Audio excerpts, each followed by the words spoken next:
Hey guys, James here from Dashmate. Today we're going to go through the training matrix and we're just going to go through what it looks like and what the graphs mean, how to populate it, and then at the end I'll just do some data entry so you guys can, if you do decide to, if you want to purchase that, you'll be able to put the information in as quickly as possible and hopefully get the results that you're looking for. So without further ado, I'm just going to go through it now real quickly. You can see here's the overview tab. So you get your full list of names and titles and just a quick snapshot of where the skills are in each and every one of these, I suppose, pillars, if you want to call it that. So in this template, we have 5 pillars. It has an investment fund theme, if you want to call it that. It's all fake names and things like that in the template. So we have investment platforms, operational procedures, trade and settlement processing, etc. Okay. And then in the training matrix tab, I've zoomed out a lot here. Just give me one sec. Full screen mode. I'm working on a 22-inch monitor, so everything kind of looks a bit tight. So you can see everything here, right? So your name, the title, the job title, and then all the way across to the right here, you can see the scores that have been put in for every one of the, let's say if you have a SOP or work instructions or anything like that that you want to measure your staff against. Here's a quick legend up in the top left. You can see the training matrix legend. 1, training isn't required. 2, not trained. 3, training started. And 4 is trained. And then 5 is a trainer. So you can see obviously here that with the input table here, everything is in a heat map. Moving over to the next tab, this is kind of a training plan in action. Then you have an individual view. So if you change to, say, Connor Daly or David Walsh, some people don't need, there you can see Helen Moore.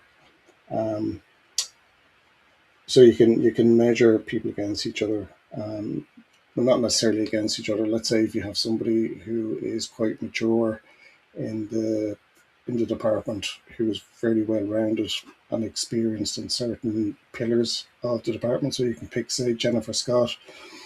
She's 4.64 trade and settlement. Helen Moore is quite high, but let's say if you wanted to pick somebody who you wanted to train on this side, so you can use this person or the other person as a kind of like a lead trainer, if you want to call it that. And that's just a legend tab. And then in here, what you do is you need to put in the names of your employees and their actual job title. And here's the drop downs here. So you can see these are drop downs and they're pulled from these rows and columns here. Okay, they're pretty easy to populate. And there's just some KPI cards that are mapped to here. Now, that's a quick gist. How long did that take? Almost 3 minutes. Now, if you're happy enough with that, great. If you're comfortable how to use it, from what I just showed you there, that's brilliant. But what I'm going to do is now I'm going to go into an empty Excel sheet. And what I'm going to do is, just give me 1 second. Is this the empty one? Yes. Okay. So at the moment, we only have one person in here. Training matrix, 1 row. This is really handy, guys, if you're not too sure how to populate it. So this is just a quick guide. I'll try and blitz through it as quickly as possible. If you do purchase, as I said, I want to get you up and running at least 5 or 10 minutes after purchase. Okay, so right, sorry, I'm kind of flicking around here. Just give me 1 sec. Okay, now, so what I'm going to do is, you can see the first step is you need to do your role types and then your area types. And then what you need to do is then put in your names and your titles.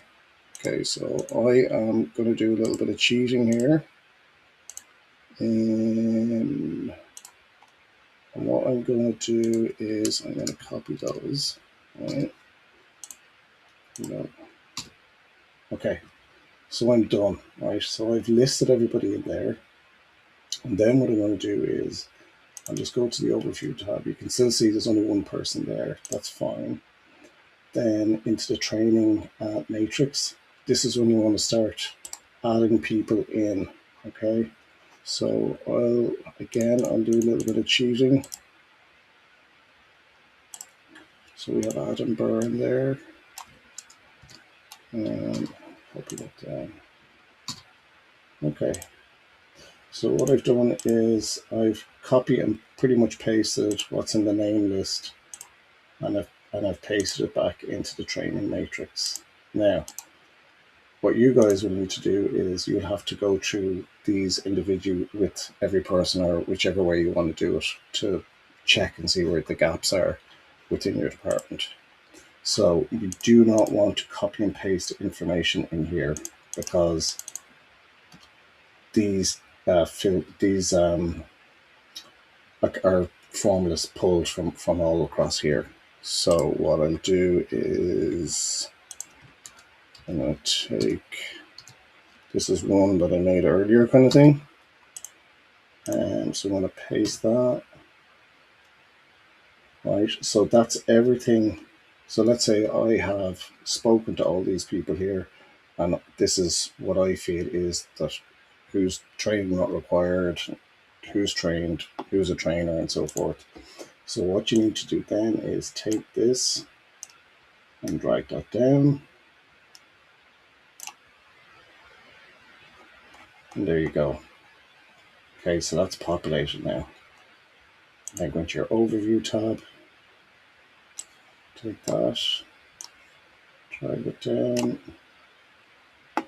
And you don't want anything from here. Right click, delete.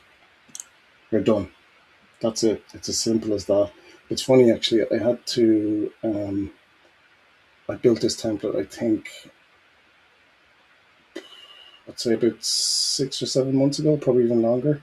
And I went in and had a look at it the other day, and I was a little bit unsure as to how to work it. So it took me 20 minutes or so to get my head around it as to how it was built. So it was just like, right, I better do a video, because it's taken me a while to understand how I built it. So this makes it much easier for you guys now as well.